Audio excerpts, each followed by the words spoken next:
The observation chamber hummed with a low mechanical drone that did little to mask the tension crackling through the air. Lieutenant Mara Venn sat cross-legged on the reinforced floor, her tablet forgotten beside her as she watched the Kraith cubs tumble over one another in their play. To the untrained eye, they might have seemed almost endearing, until one caught the light just right, revealing rows of crystalline teeth and claws that could shred titanium plating. The Galactic Council had been explicit in their warnings. The Kraith were apex predators, their species having conquered 3 star systems through sheer ferocity before agreeing to the treaty. They didn't form bonds outside their pack structure. They certainly didn't trust outsiders, especially not the soft-skinned humans who had only recently joined the interstellar community. But Mara had volunteered anyway. Someone needed to study their young, to understand how a species so violent could raise offspring without tearing each other apart. The data would be invaluable for diplomatic relations, her superiors had said. What they hadn't said was that she'd be the first non-Kraith to enter a nursery den in over 4 centuries. The adult Kraith lined the walls of the chamber, their 6 eyes tracking her every movement. Their pelts ranged from deep obsidian to storm gray, each marking denoting rank and bloodline. She could feel their stares like physical weight measuring her, waiting for her to make a mistake that would justify their ancient instincts. Kor approached first, as he always did. The eldest cub moved with a confidence that belied his youth, his developing mane already showing the silver threads that marked him as future pack leader. He circled her slowly, his primary eyes studying her face while his secondary eyes watched her hands. "You're different," he had said during their first meeting, his translator rendering his growls into flat mechanical standard. "You smell wrong. Weak." Mara had smiled at that despite the 3 armed guards stationed outside the chamber. "Maybe," she'd replied. "But I'm here to learn about you. Would you teach me?"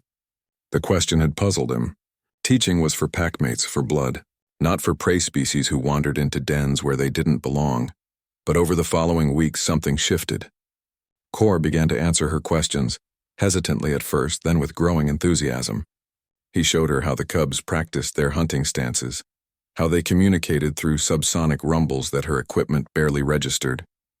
He even let her touch his mane once, a gesture that made the adult Kraith snarl with alarm until the pack leader silenced them with a sharp bark.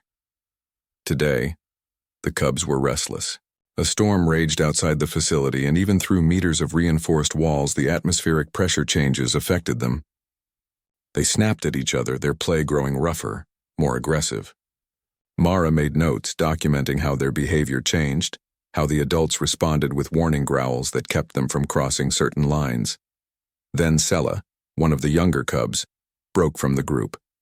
She was smaller than the others, her pelt still showing the spotted pattern of infancy. She had been watching Mara all morning with her head tilted in that curious way that reminded Mara painfully of the pets she'd left behind on Earth.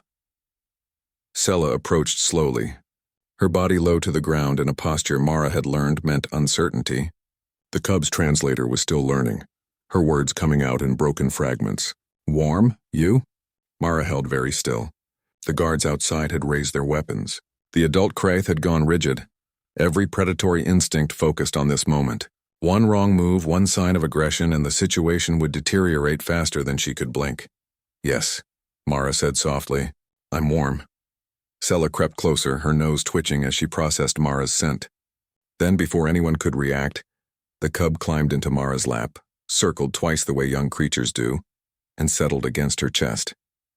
The room exploded with sound. Adult Kraith surged forward, their bellows shaking the walls. The guards' weapons charged with a high-pitched whine. Kor placed himself between Mara and the nearest adult, his small body tense but his stance protective. But then Sela began to purr, a deep, rumbling sound that Mara felt in her bones. The cub's breathing slowed, her 6 eyes sliding closed one by one. Within moments she was asleep, completely vulnerable in the arms of what should have been prey. The silence that followed was absolute. The pack leader stepped forward, his massive frame moving with predatory grace. He towered over Mara, close enough that she could see her reflection in his obsidian eyes, close enough that his breath stirred her hair. One swipe of his claws would end her. Instead, he lowered his head, bringing his face level with hers. His secondary eyes studied the sleeping cub while his primary eyes locked onto Mara's. When he spoke, his voice bypassed the translator, the subsonic rumble carrying meaning that her human brain somehow understood. "She has been claimed," he said, and the phrase rippled through the assembled Kraith like a sacred incantation. "The soft one has been claimed." Mara's heart hammered in her chest, but she kept her breathing steady, her arms secure around the sleeping cub. "I don't understand." Kor moved to her side, his young voice solemn. "When a cub chooses trust, the pack must honor it. Sela has given you her vulnerability. You are pack-bound now. This has never happened with an outsider." The pack leader straightened, and something that might have been respect flickered in his ancient eyes. "Your kind does not hunt, human. You do not have our claws, our teeth, our strength. We thought you weak." He paused, his gaze dropping to the sleeping cub. "But perhaps the greatest strength is being safe enough for the young to sleep." As the adult Kraith slowly returned to their positions along the walls, Mara sat cradling Sela, understanding with absolute clarity that humanity had just secured something no treaty could guarantee. Not through weapons or territory or shows of force, but through the simple act of being trusted by something small and innocent. Outside the chamber, her commanding officer would later try to quantify it in reports, a diplomatic breakthrough, a cultural milestone. But Mara knew the truth was simpler and more profound. Sometimes the fiercest predators in the galaxy needed to know that gentleness existed, and sometimes being human was enough.